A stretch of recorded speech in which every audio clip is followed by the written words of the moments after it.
Hello नमस्कार साथियों, मैं आशीष मौर्य आप सभी का फिर से एक बार ज्ञान धन एकेडमी में हार्दिक स्वागत करता हूं। साथियों, जैसा कि आपको बताते चले ना कि साइंस वाली सीरीज लगातार प्रगति पर है, जिसमें हम लोग क्या कर रहे हैं, आरआरबी यानी रेलवे के तरफ से विगत वर्षों में जितने सवाल पूछे गए हैं ना, उन सवालों को एक श्रृंखला के माध्यम से एक जगह एकत्रित किया गया है, जिसके कुछ क्वेश्चन डेली आपको कराए जाते हैं और उस टॉपिक का पूरी तरीके से क्या किया जाता है, पोस्टमार्टम कर दिया जाता है ना। पोस्टमार्टम कर दिया जाता है मतलब ये साथियों कि जिस टॉपिक को हम लोग उठाएंगे उस टॉपिक को पूरी तरीके से गन्ने की तरह चूस कर यानी निचोड़ कर क्या करेंगे, फेंक देंगे ना। मतलब अगर उस टॉपिक से कोई क्वेश्चन भविष्य में बन गया ना तो गलत नहीं होना चाहिए। कुछ महत्वपूर्ण क्वेश्चन आज भी हम सीरीज में इंक्लूड किए हैं। आप पूरी सीरीज में शिद्दत से बने रहिए साथियों। यह याद रखिए ना, संघर्ष के समय इंसान हमेशा अकेला रहता है। याद रखिएगा, संघर्ष के समय इंसान हमेशा अकेला रहता है, लेकिन जिस दिन सफलता मिल जाती है ना, पूरी कायनात उसके पीछे होती है। आपको सफल बनना है और आपके अपने मम्मी पापा को क्या करना है, सफलता दिलानी है। अगर आप सफल हुए, आपके मम्मी पापा भी सफल हो जाएंगे ना। ध्यान दीजिएगा, संघर्ष से कभी नहीं डरना चाहिए, क्योंकि संघर्ष भी एक क्या है साथियों, कहानी है। संघर्ष भी क्या है, कहानी है, जो सफल हो जाने के बाद क्या करनी है, सबको सुनाना है ना कि हमने इस तरह से सफलता पाई है। चलिए, ना संघर्ष ना तकलीफ, तो क्या मजा है जीने में ना। बड़े बड़े तूफान टल जाते हैं जब आग लगी हो सीने में। ध्यान दीजिएगा, आज का पहला क्वेश्चन शुरू करते साथियों। पहला क्वेश्चन क्या है, एक ठोस के सीधे गैस में बदलने को क्या कहते हैं ना।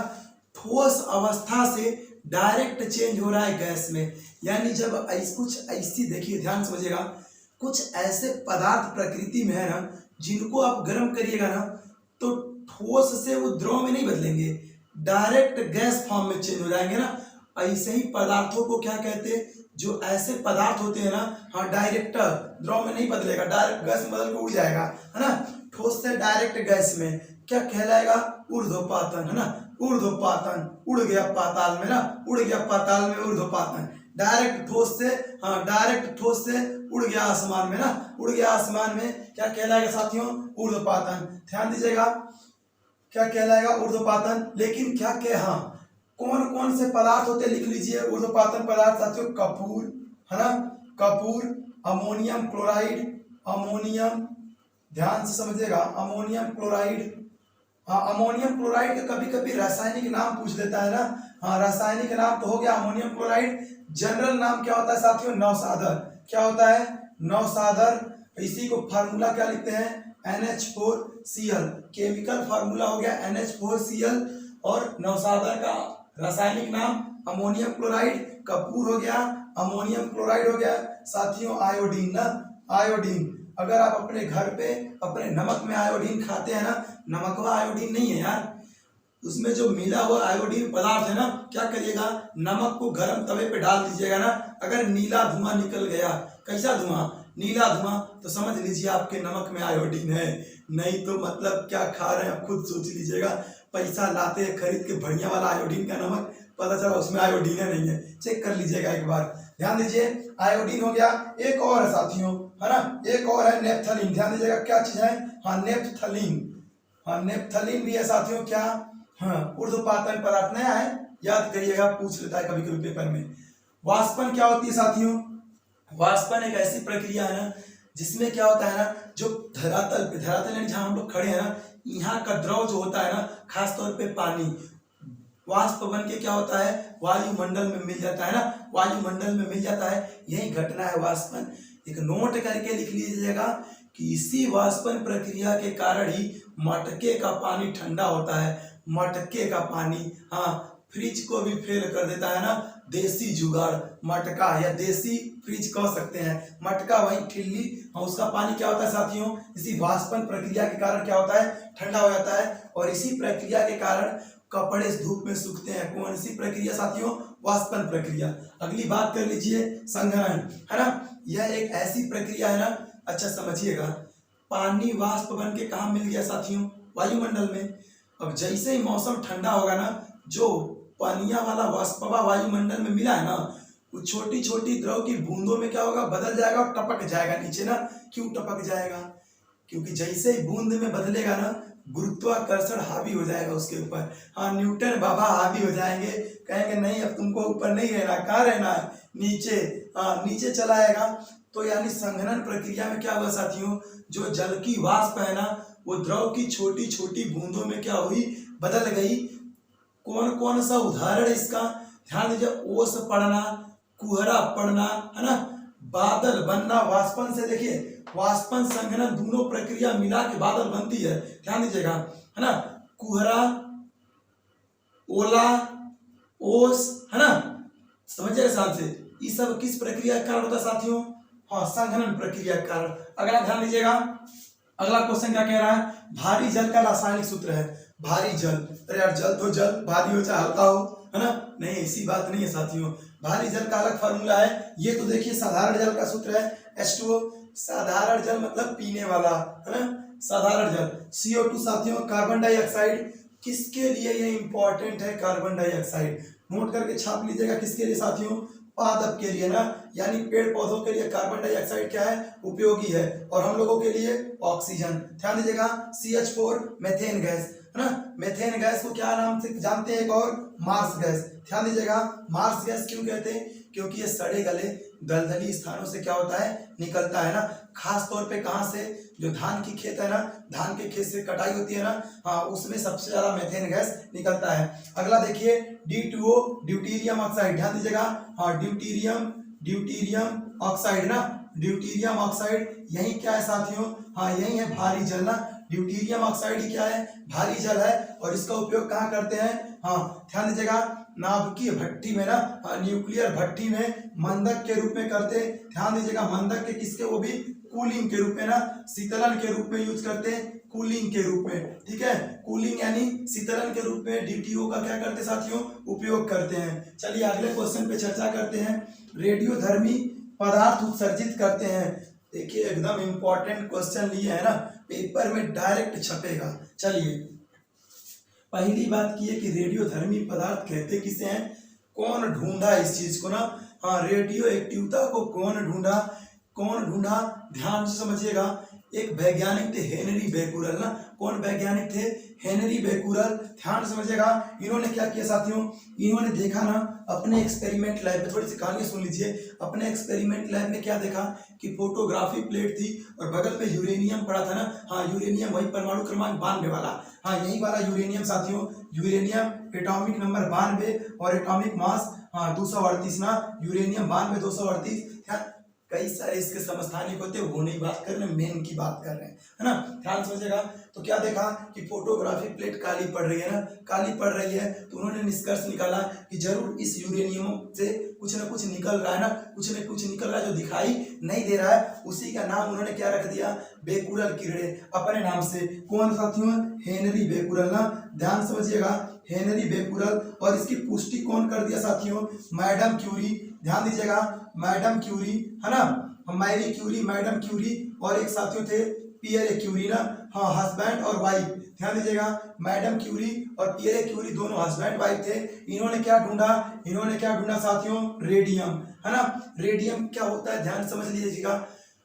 जो रोड देखे ना, हाईवे, हाईवे पे देखिए जो लिखा रहता है बड़े बड़े हरा रंग का पोस्टर या नीले रंग का ना, वो रेडियम का होता है। पूरा पोस्टरवा नहीं, उस पर रेडियम की हल्की सी मात्रा लगाई जाती है ना, क्योंकि जब रेडियम पे प्रकाश पड़ता है ना साथियों, तो ये प्रकाश को क्या करता है, सोख लेता है, और धीरे धीरे क्या करता रहता है, उत्सर्जित करता रहता है। ध्यान दीजिएगा, तो हेनरी बेकुरल और मैडम क्यूरी और पियरे क्यूरी को ना साथ में ही 1930, ध्यान दीजिएगा 1903 ना, इसी ईस्वी में साथियों, इसी ईस्वी में क्या मिला था इनको, नोबेल पुरस्कार, है ना। नोबेल पुरस्कार से सम्मानित किया गया था इन सभी को ना, हेनरी बेकुरल, मैडम क्यूरी और पियरे क्यूरी को मिला के मतलब नोबेल पुरस्कार दिया गया था। और आप कमेंट बॉक्स में छाप दीजिएगा ना कि नोबेल पुरस्कार क्यों दिया जाता है और कितने क्षेत्र में दिया जाता है, कमेंट बॉक्स में जरूर छापिएगा। चलिए, और यही साथियों, यही रेडियोधर्मिता थी, कुछ अदृश्य किरणें निकलती हैं, यही घटना रेडियोधर्मिता की है। अब देखिए ध्यान समझिएगा कौन कौन सी किरणें निकलती लिख दिए ना। हाँ, अल्फा कण भी निकलता है, बीटा भी, गामा भी, यानी उपरोक्त सभी। अब देखिए जो ये अल्फा कण है साथियों ना, ये पॉजिटिव कण है, और जो बीटा कण है ना साथियों, ये निगेटिव कण है, और जबकि गामा क्या है, न्यूट्रल, और ये उदासीन किरण है। देखिए ये कण यो कण हाई किरण है, ध्यान से समझिएगा। अब देखिए अल्फा कण क्या होता है, ध्यान समझ लीजिए।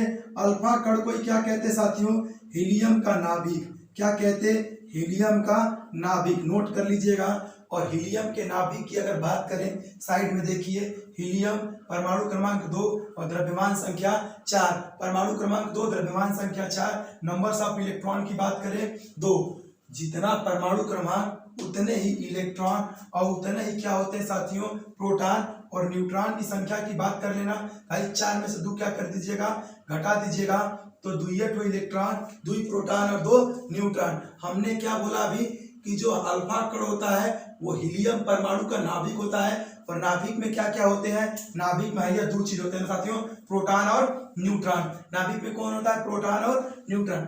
अब एक बात बताइएगा, प्रोटॉन पे धन आवेश और न्यूट्रॉन पे कोई आवेश नहीं, तो अल्फा कण कैसे आवेश हो गया, धन आवेशित हो गया। और कितना प्रोटॉन के आवेश के बराबर, 2 प्रोटॉन के आवेश के बराबर। एक प्रोटॉन का आवेश कितना होता है, एक प्रोटॉन का आवेश लिख लीजिएगा 1.6 इंटू 10⁻⁻19 कूलम, और एक इलेक्ट्रॉन का साथियों, हाँ एक इलेक्ट्रॉन का -1.6 इंटू 10⁻⁻19 कूलम। ध्यान दीजिएगा, मान दोनों सेम है, बस प्रकृति अलग है, ये ऋणात्मक और ये धनात्मक है। तो पूछ ले अगर आपसे कि अल्फा कण क्या होते हैं, ऑप्शन दिया होगा हीलियम परमाणु का नाभिक, पूरा दीजिएगा। चलिए अगले क्वेश्चन पे बात कर लेते हैं साथियों। प्रकाश वैद्युत प्रभाव परिघटना की व्याख्या किसके द्वारा की गई है ना, एक महानतम वैज्ञानिक अल्बर्ट आइंस्टाइन। ध्यान दीजिएगा, अल्बर्ट आइंस्टाइन जो शुरुआत में मंद बुद्धि थे, बाद में भी मंद बुद्धि थे, बट इतनी बड़ी थ्योरी दे दी है कि आज परमाणु बम उसी पे बना के दुनिया वाले क्या कर रहे हैं, हाँ बगल वाले देश को क्या कर रहे हैं, डरा रहे हैं। चलिए ध्यान दीजिएगा। तो साथियों प्रकाश वैद्युत प्रभाव की घटना कौन ढूंढा साथियों, अल्बर्ट आइंस्टाइन।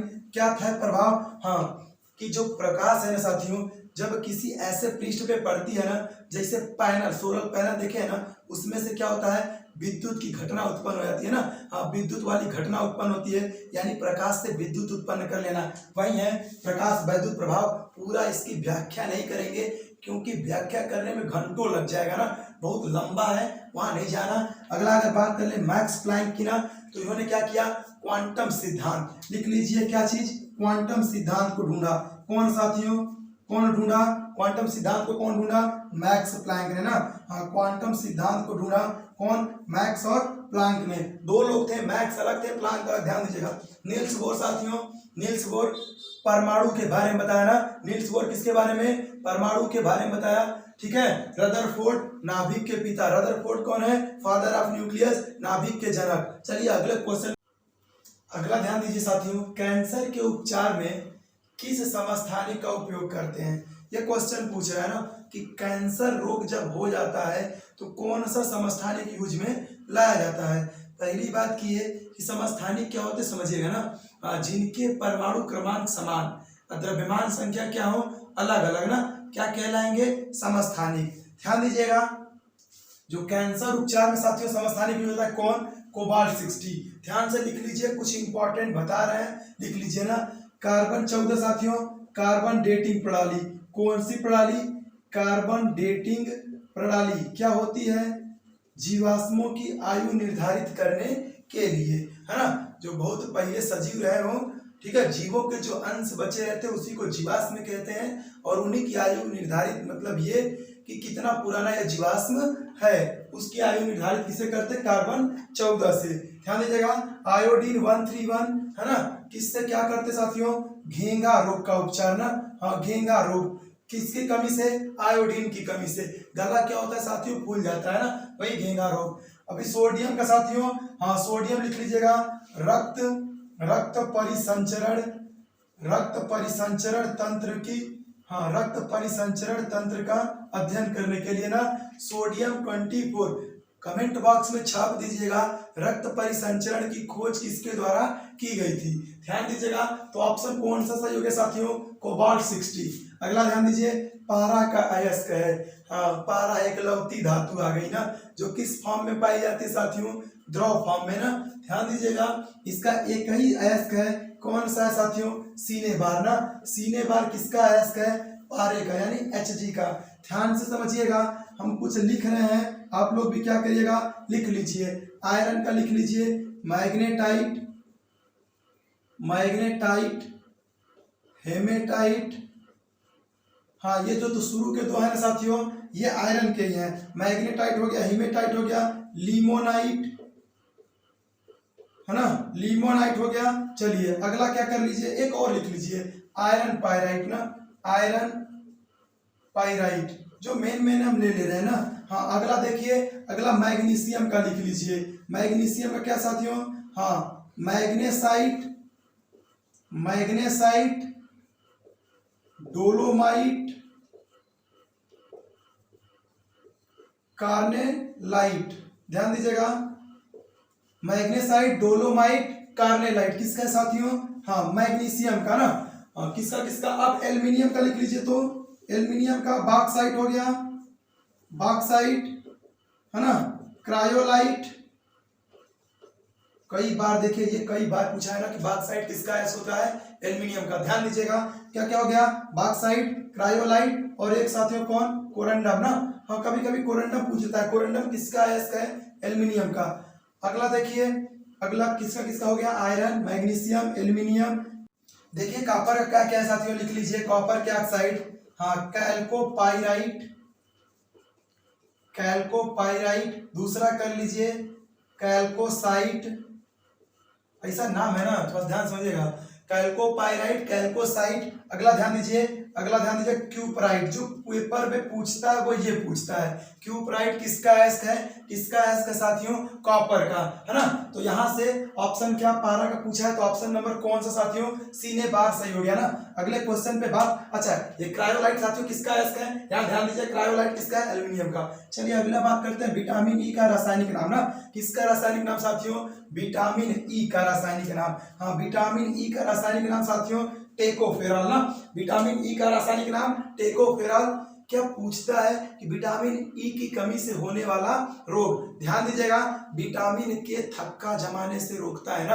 हाँ, मतलब थक्का जमाने में मदद करता है, कमी हो जाएगी तो रोक देगा ना। ध्यान दीजिएगा, अब विटामिन ई की कमी से साथियों जनन वाला ना, हाँ, जनन क्षमता में क्या हो जाएगी साथियों, जनन क्षमता में कमी आ जाएगी। किसकी कमी साथियों, यही टेकोफेरॉल यानी विटामिन ई की कमी से। हाँ देखिए, फिलोकोनिन जो है ना साथियों, ये विटामिन किसका है, विटामिन के का रासायनिक नाम है ना।